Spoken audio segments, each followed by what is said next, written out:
Je viens en ces lieux vous apporter le salut fraternel d'un pays de 274 000 km² où 7 millions d'enfants, de femmes et d'hommes refusent désormais de mourir d'ignorance, de faim et de soif, tout en n'arrivant pas à vivre véritablement depuis un quart de siècle d'existence comme État souverain siégeant à l'ONU. Je viens à cette 39e session vous parler au nom d'un peuple qui, sur la terre de ses ancêtres, a choisi dorénavant de s'affirmer et de s'assumer dans son histoire, dans ses aspects positifs comme dans ses aspects négatifs, sans complexe aucun.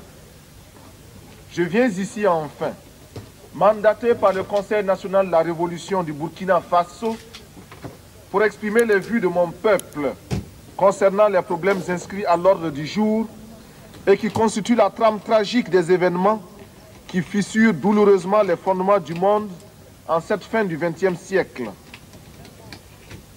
Un monde où l'humanité est transformée en cirque, déchirée par les luttes entre les grands et les semi-grands, battue par les bandes armées, soumise aux violences et aux pillages. Un monde où des nations, se soustrayant à la juridiction internationale, commandent des groupes de hors-la-loi vivant de rapines et organisant d'ignobles trafics de fusils à la main. Monsieur le Président, je n'ai pas ici la prétention d'énoncer des dogmes. Je ne suis ni un messie, ni un prophète. Je ne détiens aucune vérité. Ma seule ambition est une double aspiration. Premièrement, pouvoir en un langage simple, celui de l'évidence et de la clarté, parler au nom de mon peuple, le peuple du Burkina Faso. Deuxièmement, parvenir à exprimer aussi, à ma manière, la parole du grand peuple des déshérités, ceux qui appartiennent à ce monde qu'on a malicieusement baptisé tiers-monde. Et dire, même si je n'arrive pas à le faire comprendre, les raisons que nous avons de nous révolter. Tout cela dénotant l'intérêt que nous portons à l'ONU. Les exigences de nos droits y prenant la vigueur et la rigueur de la claire conscience de nos devoirs. Nul ne s'étonnera de nous voir associer l'ex-Haute-Volta, aujourd'hui le Burkina Faso, à ce fourre-tout méprisé. Le tiers-monde que les autres mondes ont inventé au moment des indépendances formelles pour mieux assurer notre aliénation intellectuelle, culturelle, économique et politique. Nous voulons nous y insérer, sans pour autant justifier cette gigantesque escroquerie de l'histoire, encore moins pour accepter d'être l'arrière-monde d'un Occident répu. Mais pour affirmer la conscience d'appartenir à un ensemble tricontinental et admettre, en tant que non-alignés et avec la densité de nos convictions, qu'une solidarité spéciale unit ces trois continents d'Asie, d'Amérique latine et d'Afrique dans un même combat contre les mêmes trafiquants politiques, les mêmes exploiteurs économiques. Reconnaître donc notre présence au sein du tiers-monde, c'est, pour paraphraser José Marti, affirmer que nous sentons sur notre joue tout coup donné à n'importe quel homme de ce monde. Fin de citation. Nous avons jusqu'ici tendu l'autre jour. Les gifles ont été redoublés. Mais le cœur du méchant ne s'est pas attendri. Ils ont piétiné la vérité du juste. Du Christ, ils ont trahi la parole. Ils ont transformé sa croix en massue. Et après qu'il se soit revêtu de sa tunique, ils ont lacéré nos corps et nos âmes. Ils ont obscurci son message. Ils l'ont occidentalisé. Cependant que nous le recevions comme libération universelle. Alors, nos yeux se sont ouverts à la lutte des classes. Il n'y aura plus de gifles. Il faut proclamer qu'il ne peut y avoir de salut sûr pour nos peuples que si nous tournons radicalement le dos à tous les modèles que tous les charlatans de même acabit ont essayé de nous vendre 20 années durant, il ne saurait y avoir pour nous de salut en dehors de ce refus-là. Pas de développement en dehors de cette structure. Du reste, tous les nouveaux maîtres à penser, sortant de leur sommeil, réveillés par la montée vertigineuse de milliards d'hommes en haillons, effrayés par la menace que fait peser sur leur digestion cette multitude traquée par la faim, commencent à remodeler leurs discours et, dans une quête anxieuse, recherchent une fois de plus, en nos lieux et places, des concepts miracles de nouvelles formes de développement pour nos pays. Il suffit, pour s'en convaincre, de lire les nombreux actes des innombrables colloques et séminaires.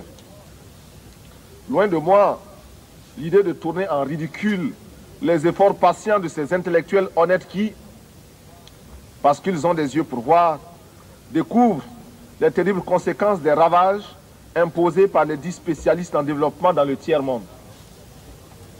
La crainte qui m'habite, c'est de voir les résultats de tant d'énergie confisquée par les prospéros de tout genre pour en faire la baguette destinée à nous renvoyer à un monde d'esclavage maquillé au goût de notre temps. Cette crainte se justifie, d'autant plus que la petite bourgeoisie africaine diplômée, sinon celle du tiers-monde, soit par paresse intellectuelle, soit plus simplement parce que, ayant goûté au mode de vie occidental, n'est pas prête à renoncer à ses privilèges.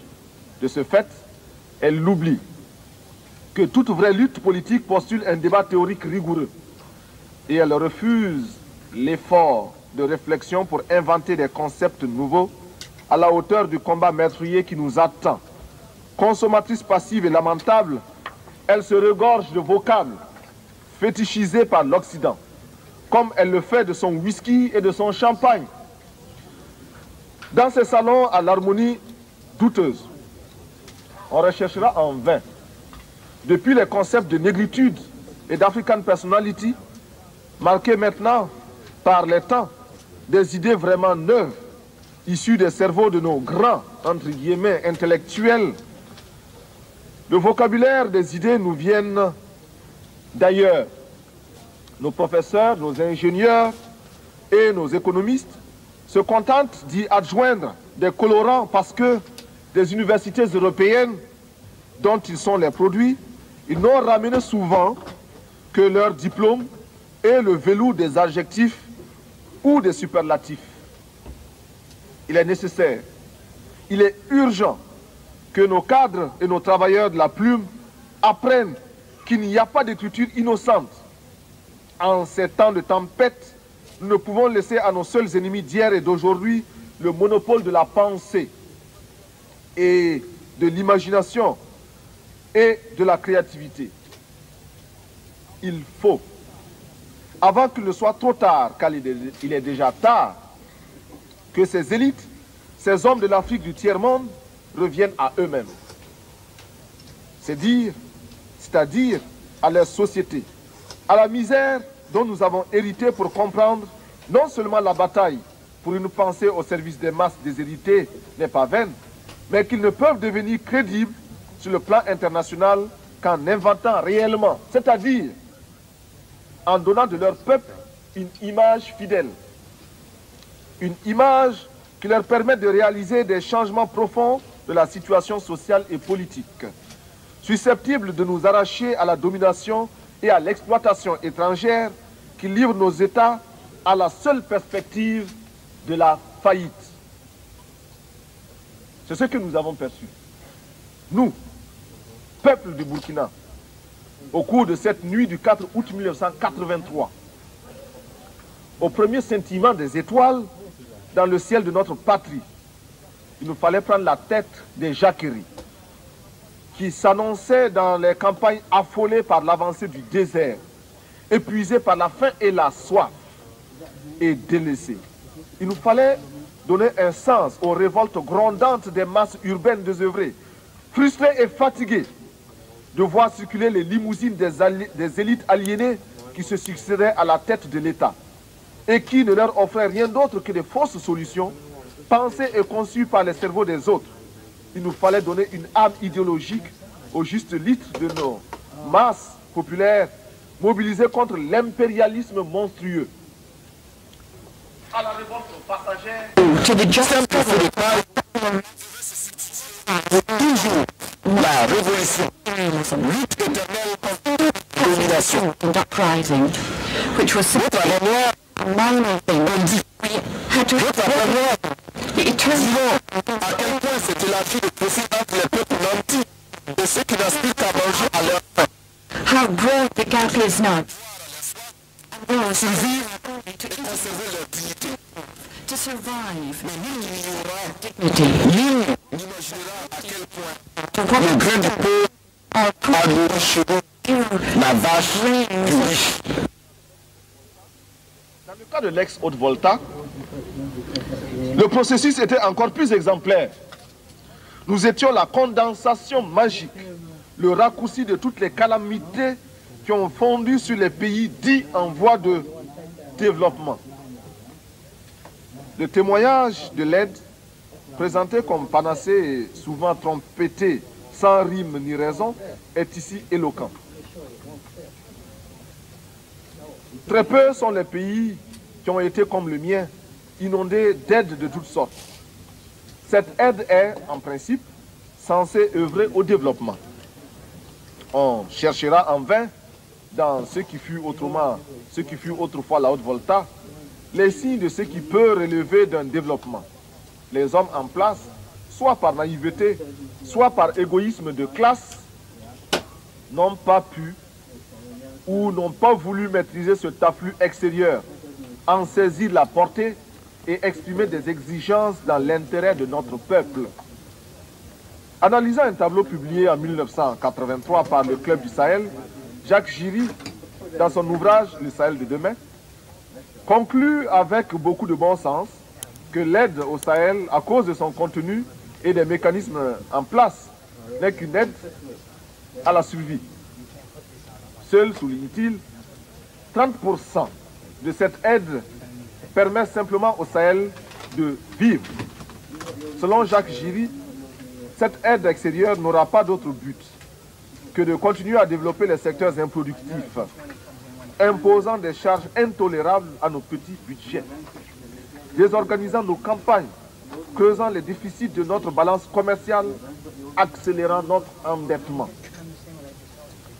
Juste quelques clichés pour présenter l'ex-Haute-Volta. 7 millions d'habitants avec plus de 6 millions de paysannes et de paysans. Un taux de mortalité infantile estimé à 180 pour 1000. Une espérance de vie se limitant à 40 ans. Un taux d'analphabétisme allant jusqu'à 98%. Si nous concevons l'alphabétisé comme celui qui sait lire, écrire et parler une langue. Un médecin pour 50 000 habitants. Un taux de scolarisation de 16%. Et enfin, un produit intérieur brut par tête d'habitant de 53 356 francs CFA, soit à peine plus de 100 $. Le diagnostic, à l'évidence, était sombre. La source du mal était politique. Le traitement ne pouvait qu'être politique. Certes, nous encourageons l'aide qui nous aide à nous passer de l'aide. Mais en général, la politique d'assistance et d'aide n'a abouti qu'à nous désorganiser, à nous asservir et à nous déresponsabiliser. Dans notre espace économique, politique, économique et culturel. Nous avons choisi de risquer de nouvelles voies pour être plus heureux.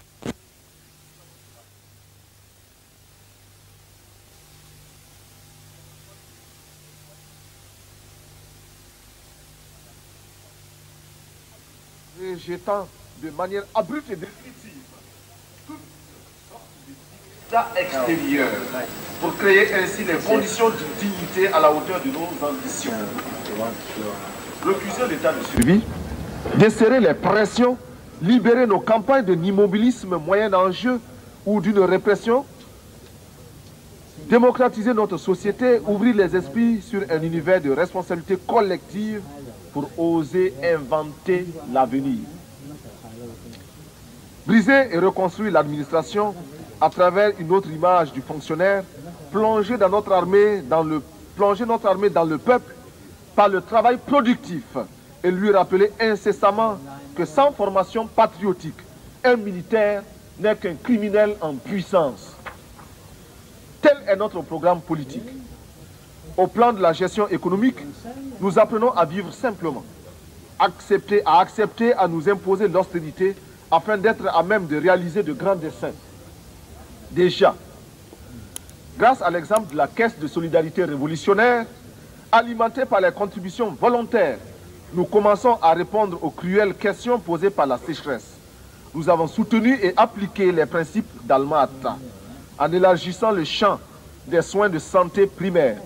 Nous avons fait nôtre, comme politique d'État, la stratégie globale du Gobi FFF préconisée par l'UNICEF. Par l'intermédiaire de l'UNSO, nous pensons que les Nations Unies devraient permettre aux pays touchés par la sécheresse la mise sur pied d'un plan à moyen et long terme afin de parvenir à l'autosuffisance alimentaire. Pour préparer le XXIe siècle, nous avons, par la création d'une tranche spéciale de la loterie, de la tombola dite « Instruisons nos enfants », lancé une campagne immense pour l'éducation et la formation de nos enfants dans une école nouvelle. Nous avons lancé à travers l'action salvatrice des comités de défense de la Révolution un vaste programme de construction de logements sociaux. 500 en 3 mois, de routes, de petites retenues d'eau, etc. Notre ambition économique est d'œuvrer pour que le cerveau et les bras de chaque Burkinabé puissent au moins lui servir à inventer et à créer de quoi assurer 2 repas par jour et de l'eau potable. Nous jurons, nous proclamons que désormais au Burkina Faso, plus rien ne se fera sans la participation des Burkinabés. Rien qui n'ait été au préalable décidé par nous, élaboré par nous. Il n'y aura plus d'attentat à notre pudeur et à notre dignité.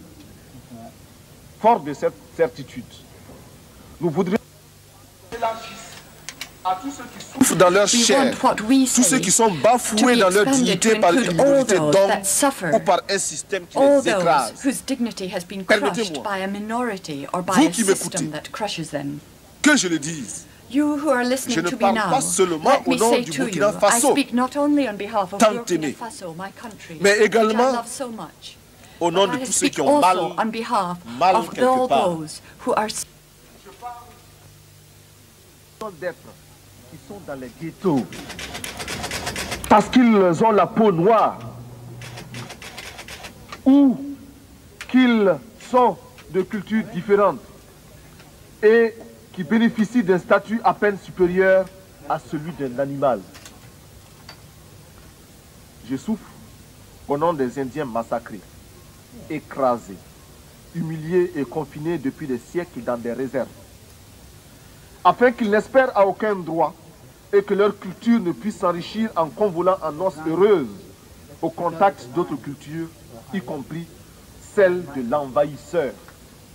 Je m'exclave au nom des chômeurs d'un système structurellement injuste et conjoncturellement désaxé, réduit à ne percevoir de la vie que le reflet de celle des plus nantis. Je parle au nom des femmes du monde entier qui souffrent d'un système d'exploitation imposé par les mâles. En ce qui nous concerne, nous sommes prêts à accueillir toutes les suggestions du monde entier nous permettant de parvenir à l'épanouissement total de la femme burkinabé. En retour, nous donnons en partage à tous les pays l'expérience positive que nous entreprenons avec des femmes désormais présentes à tous les échelons de l'appareil d'État et de la vie sociale au Burkina Faso. Des femmes qui luttent et proclament avec nous que l'esclave qui n'est pas capable d'assumer sa révolte ne mérite pas que l'on s'apitoie sur son sort. Cet esclave répondra seul de son malheur s'il se fait des illusions sur la condescendance suspecte d'un maître qui prétend l'affranchir. Seule la lutte libère. Et nous en appelons à toutes nos sœurs de toutes les races pour qu'elles montent à l'assaut pour la conquête de leurs droits.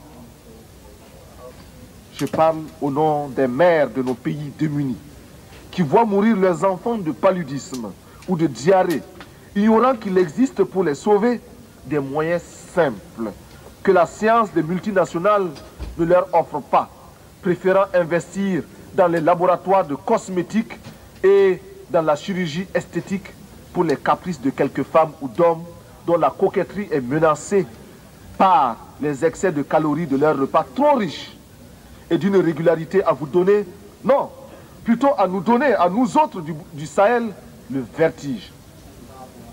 Ces moyens simples, recommandés par l'OMS et l'UNICEF, nous avons décidé de les adopter et de les populariser.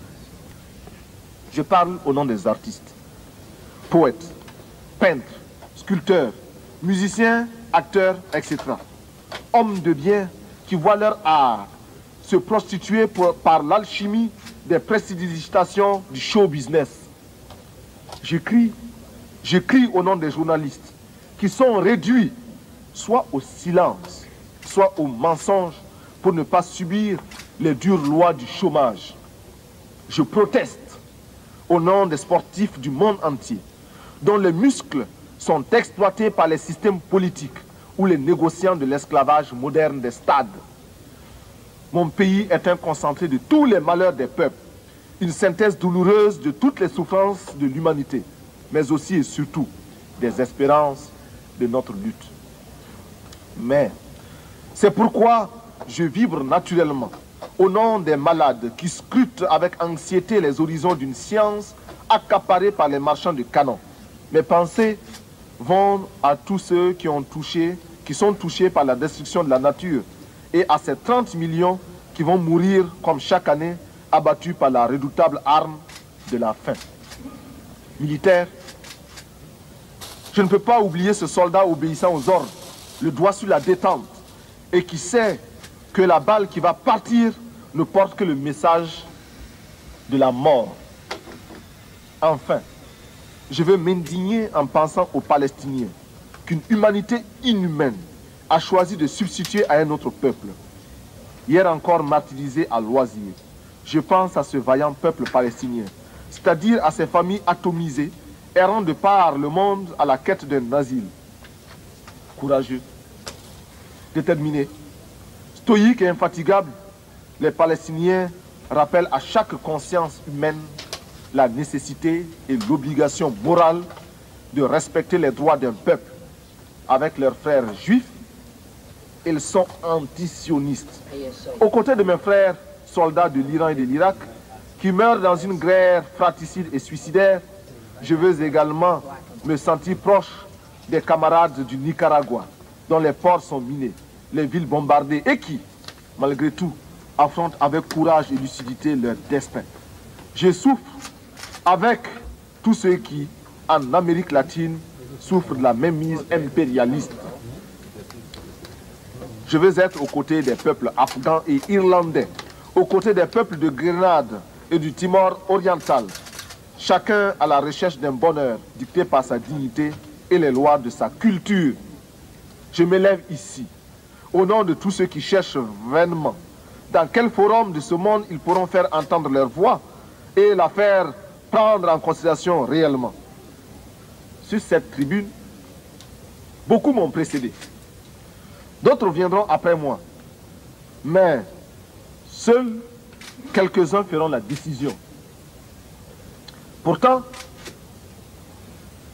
nous sommes officiellement présentés comme égaux. Eh bien, je me fais le porte-voix de tous ceux qui cherchent vainement dans quel forum de ce monde ils peuvent se faire entendre.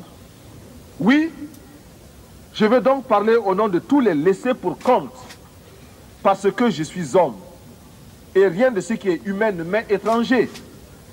Notre révolution au Burkina Faso est ouverte au malheur de tous les peuples. Elle s'inspire aussi de toutes les expériences des hommes, depuis le premier souffle de l'humanité. Nous voulons être les héritiers de toutes les révolutions du monde, de toutes les luttes de libération des peuples du tiers-monde. Nous sommes à l'écoute des grands bouleversements qui ont transformé le monde. Nous tirons des leçons de la révolution américaine, les leçons de sa victoire contre la domination coloniale et les conséquences de cette victoire. Nous faisons nôtre l'affirmation de la doctrine de la non-ingérence des Européens dans les affaires américaines et des Américains dans les affaires européennes. Ce que Monroe clamait en 1823, l'Amérique aux Américains, nous le reprenons en disant l'Afrique aux Africains, le Burkina Faso aux Burkinabés. La révolution française de 1789, bouleversant les fondements de l'absolutisme, nous a enseigné les droits de l'homme alliés aux droits des peuples à la liberté. La grande révolution d'octobre 1917 a transformé le monde, permis la victoire du prolétariat, ébranlé les assises du capitalisme et rendu possible les rêves de justice de la commune française. Ouvert à tous les vents de la volonté des peuples et de leurs révolutions, nous instruisons aussi de certains terribles échecs qui ont conduit à de tragiques manquements aux droits de l'homme. Nous ne voulons pour conserver de chaque révolution que le noyau de pureté qui nous interdit de nous inféoder aux réalités des autres, même si, par la pensée, nous nous retrouvons dans une communauté d'intérêts. Monsieur le Président, il n'y a plus de duperie possible. Le nouvel ordre économique mondial pour lequel nous luttons et continuerons de lutter ne peut se réaliser que si nous parvenons à ruiner l'ancien ordre qui nous ignore, si nous imposons la place qui nous revient dans l'organisation politique du monde, si, prenant conscience de notre importance dans le monde, nous aboutissons au droit de regard et de décision sur les mécanismes qui régissent le corps. Et, comme tous les droits des peuples, ils s'arrachent dans la lutte et par la lutte des peuples. Il ne sera jamais le résultat d'un acte de générosité d'une puissance quelconque. Je conserve en moi la confiance inébranlable. Confiance partagée avec l'immense communauté des pays non alignés que sous le coup de boutoir de la détresse hurlante de nos peuples, notre groupe va maintenir sa cohésion, renforcer notre pouvoir de négociation collective, se trouver des alliés parmi toutes les nations, commencer de concert avec ceux qui peuvent encore nous entendre, l'organisation d'un système de relations économiques internationales véritablement nouveau.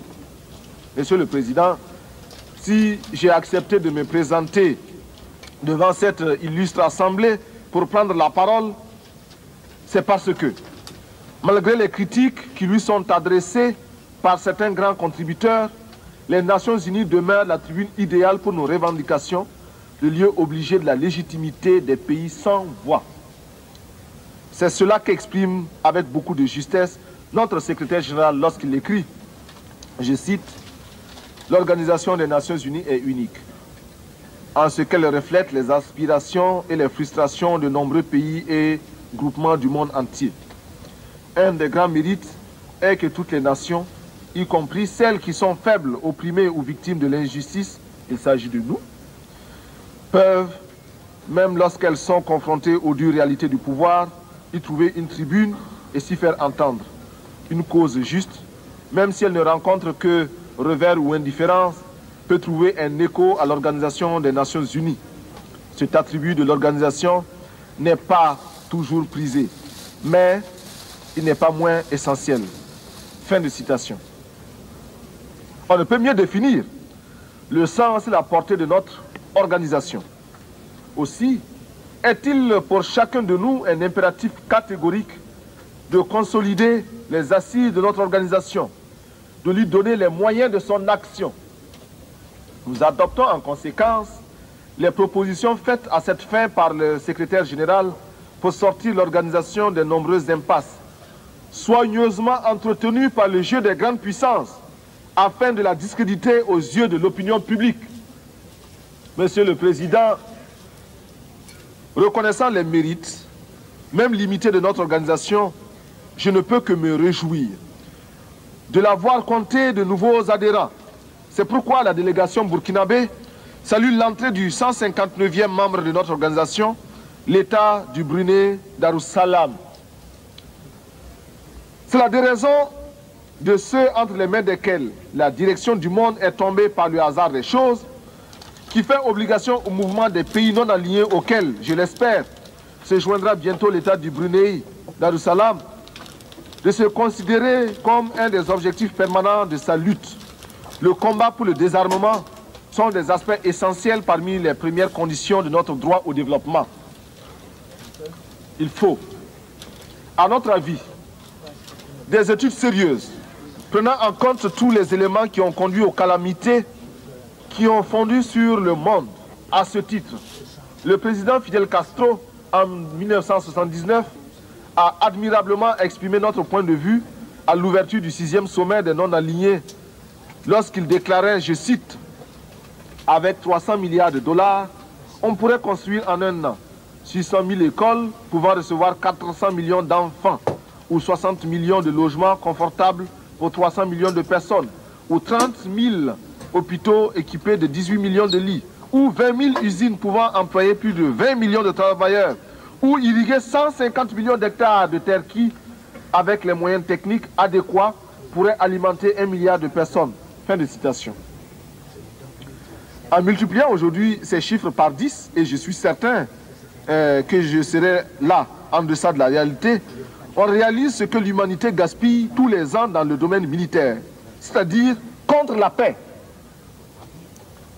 On perçoit aisément pourquoi l'indignation des peuples se transforme rapidement en révolte et en révolution, devant les miettes qu'on leur jette sous la forme ignominieuse d'une certaine aide assortie de conditions parfois franchement abjectes. On comprend enfin pourquoi, dans le combat pour le développement, nous nous désignons comme des militants inlassables de la paix. Nous faisons le serment de lutter pour atténuer les tensions, introduire les principes d'une vie civilisée dans les relations internationales et les étendre à toutes les parties du monde, ce qui revient à dire que nous ne pouvons plus assister, passifs, au trafic des concepts. Nous réitérons notre résolution d'être des agents actifs de la paix, de tenir notre place dans le combat pour le désarmement, d'agir enfin en politique internationale comme un facteur décisif, libéré de toute entrave vis-à-vis de toutes les grandes puissances, quels que soient les projets de ces dernières. Mais la recherche de la paix va de pair avec l'application ferme du droit des pays à l'indépendance. Sur ce point, le palmarès le plus impitoyable, le plus pitoyable, le plus lamentable, oui, le plus lamentable, est détenu au Moyen-Orient en termes d'arrogance, d'insolence et d'incroyable entêtement d'un petit pays, Israël, qui, depuis plus de 20 ans, avec l'inqualifiable complicité de son puissant protecteur, les États-Unis d'Amérique, continue à défier la communauté internationale au mépris d'une histoire qui, hier encore, désignait chaque juif à l'horreur des fours crématoires. Israël en arrive à infliger à d'autres ce qui fut son propre calvaire. En tout état de cause, Israël, dont nous aimons le peuple pour son courage et ses sacrifices d'hier, doit savoir que les conditions de sa propre quiétude ne résident que dans les conditions de sa propre quiétude ne résident que dans sa puissance militaire financée par l'extérieur. Israël doit commencer à apprendre à devenir une nation comme les autres nations, parmi les autres. Pour l'heure, nous tenons à affirmer, du haut de cette tribune, notre solidarité militante et agissante à l'endroit des combattants, femmes et hommes de ce peuple merveilleux de la Palestine, parce que nous savons qu'il n'y a pas de souffrance sans fin. Monsieur le Président, analysant la situation qui prévaut en Afrique, sur les plans économiques et politiques, ne pouvons pas ne pas souligner les graves préoccupations qui sont les nôtres face aux dangereux défis lancés aux droits des peuples par certaines nations qui, sûres de leurs alliances, bafouent ouvertement la morale internationale.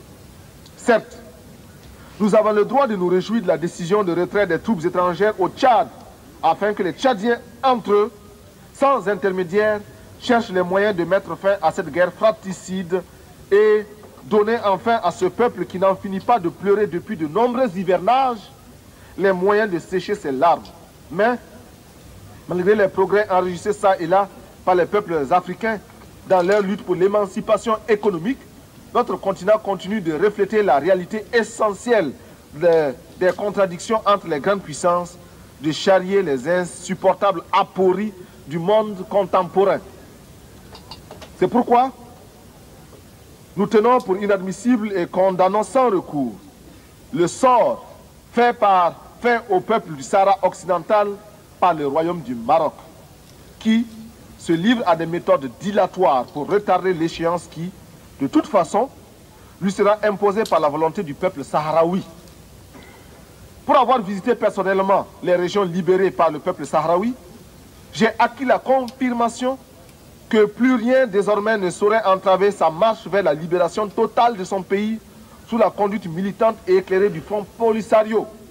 Monsieur le Président, je ne voudrais pas trop m'étendre sur la question de Mayotte et des îles de l'archipel malgache. Lorsque les choses sont claires, lorsque les principes sont évidents, point n'est besoin d'élaborer. Mayotte appartient aux Comores. Les îles de l'archipel sont malgaches.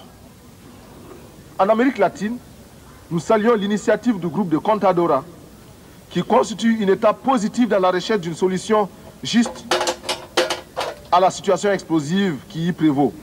Le commandant Daniel Ortega, au nom du peuple révolutionnaire du Nicaragua, a fait ici des propositions concrètes et posé des questions de fond acquis de droit. Nous attendons de voir la paix s'installer dans son pays en Amérique centrale le 15 octobre prochain et après le 15 octobre. Et nous prenons à témoin l'opinion publique mondiale. De même que nous avons condamné l'agression étrangère de l'île de Grenade, de même nous fustigeons toutes les interventions étrangères. C'est ainsi que nous ne pouvons sans nous taire face à l'intervention militaire étrangère en Afghanistan.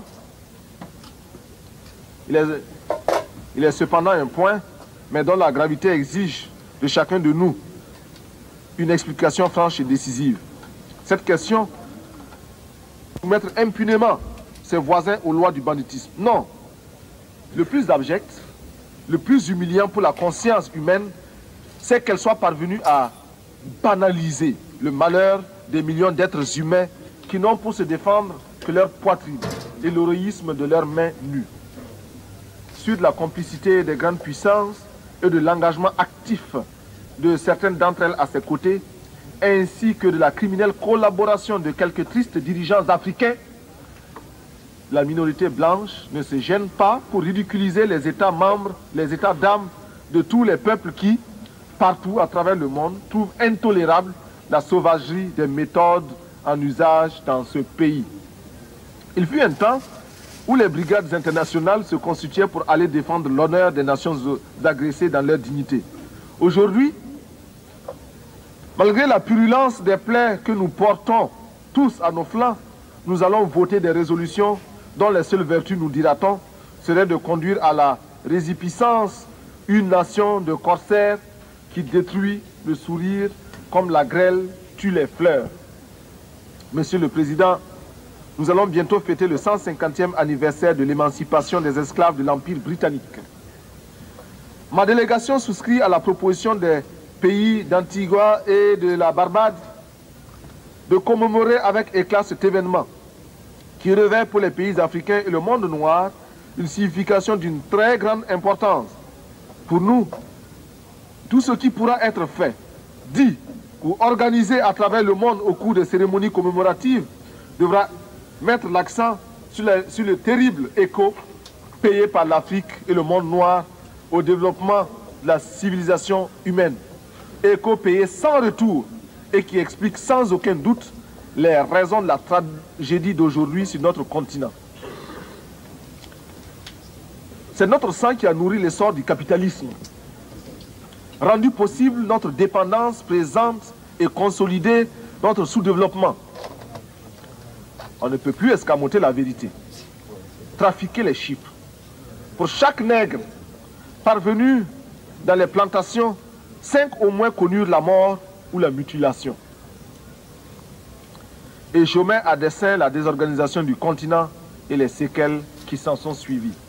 Monsieur le Président, si la terre entière, grâce à vous, avec l'aide du secrétaire général, parvient à l'occasion de cet anniversaire à se convaincre de cette vérité-là, elle comprendra pourquoi, avec toute la tension de notre être, nous voulons la paix entre les nations, pourquoi nous exigeons et réclamons notre droit au développement dans l'égalité absolue, par une organisation et une répartition des ressources humaines.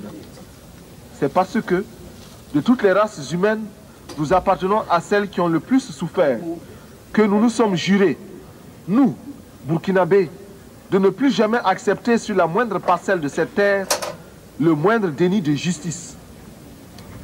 C'est le souvenir de cette souffrance qui nous place aux côtés de l'OLP contre les bandes armées d'Israël.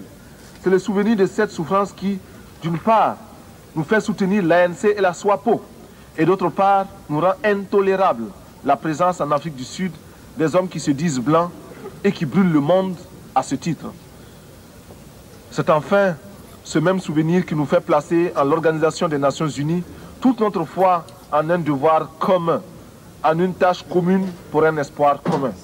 Nous réclamons que s'intensifie à travers le monde la campagne pour la libération de Nelson Mandela et sa présence effective à la prochaine Assemblée générale de l'ONU comme une victoire de fierté collective. Que soit créé, en souvenir de nos souffrances et en termes de pardon collectif, un prix international de l'humanité réconciliée décerné à tous ceux qui, par leur recherche, auraient contribué à la défense des droits de l'homme.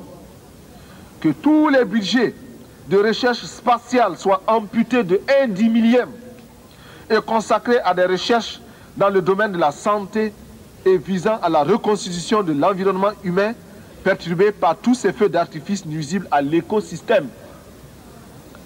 Nous proposons également que les structures des Nations Unies soient repensées et que soit mis fin à ce scandale que constitue le droit de veto. Bien sûr, les effets pervers de son usage abusif sont atténués par la vigilance de certains de ses membres, de ses détenteurs. Cependant, rien ne justifie ce droit. Ni la taille des pays qui le détiennent, ni les richesses de ces derniers. Si l'argument développé pour justifier une telle iniquité est le prix payé au cours de la dernière guerre mondiale, que ces nations qui se sont arrogées ces droits sachent que nous aussi, nous avons chacun un oncle ou un père qui, à l'instar de milliers d'autres innocents arrachés au tiers-monde pour défendre les droits bafoués par les hordes hitlériennes, porte lui aussi dans sa chair les meurtrissures des balles nazies. Que cesse l'arrogance des grands qui ne perdent aucune occasion pour remettre en cause le droit des peuples. L'absence de l'Afrique du club de ceux qui détiennent le droit de veto est une injustice qui doit cesser. Enfin, ma délégation n'aurait pas accompli tous ses devoirs si elle n'exigeait pas la suspension d'Israël et le dégagement pur et simple de l'Afrique du Sud de notre organisation. Lorsque, à la faveur du temps, ces pays auront opéré la mutation qui les introduira dans la communauté internationale, chacun de nous, et mon pays en tête, devra les accueillir à l'extermination de 30 millions d'êtres humains chaque année par l'arme de la faim qui, de nos jours, fait plus de ravages que l'arme nucléaire.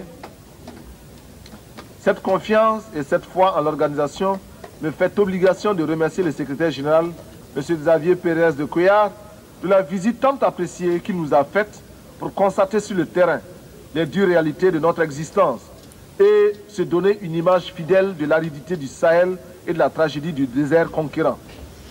Je ne saurais terminer sans rendre hommage aux éminentes qualités de notre président qui saura, avec la clairvoyance que nous lui connaissons, diriger les travaux de cette 39e session. Monsieur le Président, j'ai parcouru des milliers de kilomètres. Je suis venu ici pour demander à chacun de vous que nous puissions mettre ensemble nos efforts pour que cesse la morgue des gens qui n'ont pas raison, pour que s'efface le triste spectacle des enfants qui meurent de faim, pour que disparaisse l'ignorance, pour que triomphe la rébellion légitime des peuples, pour que se taise le bruit des armes et qu'enfin, avec une seule et même volonté, luttant pour la survie de l'humanité, nous parvenions à chanter en chœur avec le grand poète Novalis, je cite, « Bientôt, les astres reviendront visiter la terre d'où ils se sont éloignés pendant nos temps obscurs. Le soleil déposera son spectre sévère, reviendra étoilé parmi les étoiles. Toutes les races du monde se rassembleront à nouveau après une longue séparation. Les vieilles familles orphelines se retrouveront et chaque jour verra de nouvelles retrouvailles, de nouveaux embrassements. Alors, les habitants du temps jadis reviendront vers la terre. En chaque tombe se réveillera la cendre éteinte. Partout brûleront à nouveau les flammes de la vie. Les vieilles demeures seront rebâties, les temps anciens se renouvelleront et l'histoire sera le rêve d'un présent à l'étendue infinie. À bas la réaction internationale, à bas l'impérialisme, à bas le néocolonialisme, à bas le fantoschisme. Gloire éternelle aux peuples qui luttent pour leur liberté. Gloire éternelle aux peuples qui décident de s'assumer pour leur dignité. Victoire éternelle aux peuples d'Afrique, d'Amérique latine et d'Asie qui luttent. La patrie ou la mort, nous vaincrons. Je vous remercie.